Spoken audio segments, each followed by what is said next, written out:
Well, for more on currency design, we're joined by Rod Gillis, live from Colorado Springs in Colorado. He's the education director at the American Numismatic Association. Welcome, Rod. Welcome. Hi, Rachelle. How are you? Good, thank you. So give us some background here. When it comes to designing money, which is more important, utility, security, or exclusivity? Well, I would say of the three that you mentioned, probably exclusivity is the least important. For money to be successful, it really needs to fulfill four obligations. Number one, it needs to be easily portable. Number two, should be hard to counterfeit. Number three is it should be durable. And the last thing is that we all should have a really good idea as to the value of money. So, for example, if we had a dollar bill and you saw it as something that you could use to purchase a new car, and I saw it as something that you would be able to buy a bottle of water, we have a problem. So those are the four real requirements for money to be successful. So what are some of the most well-designed or interestingly designed bills or coins that stand out to you?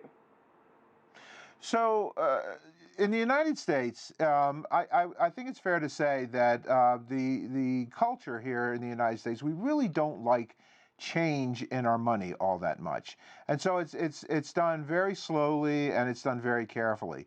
And in terms of coins, yeah, a big boon was with the state quarters, and a lot of people appreciated that.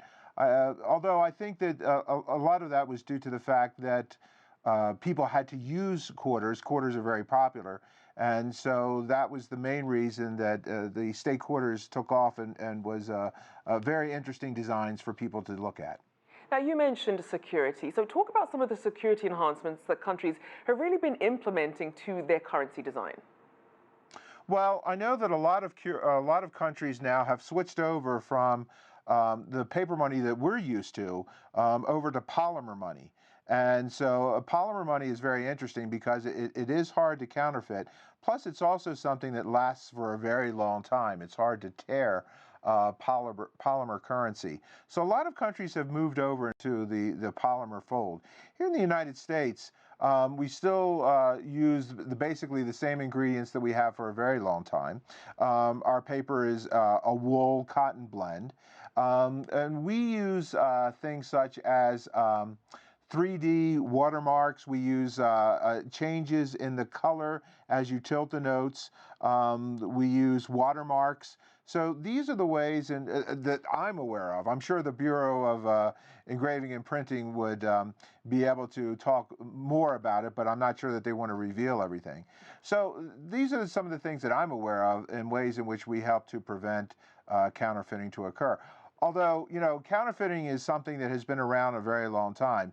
At the American Numismatic Association, we always say that the first counterfeit coin was probably made about 15 minutes after the first coin was minted.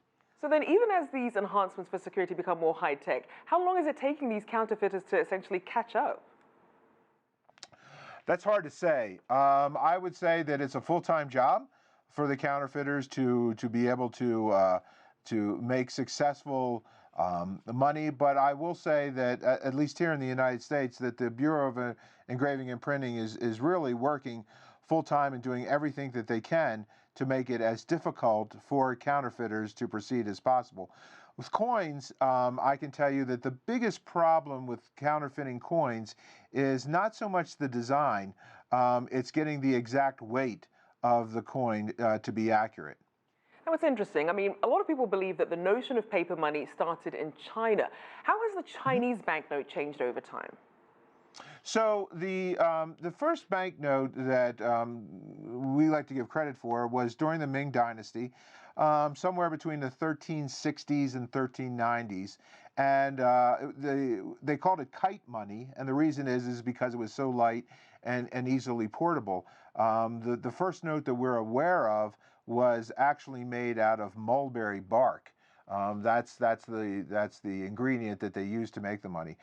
Over the course of time in China, I think that the one big difference between Chinese, especially paper money, and United States paper money is that in China, I believe that the government, whoever is in power, has a rather significant say in how their money looks. We know that there has been changes in size, certainly different colors, and of course the design often reflects whoever is in power during that time period.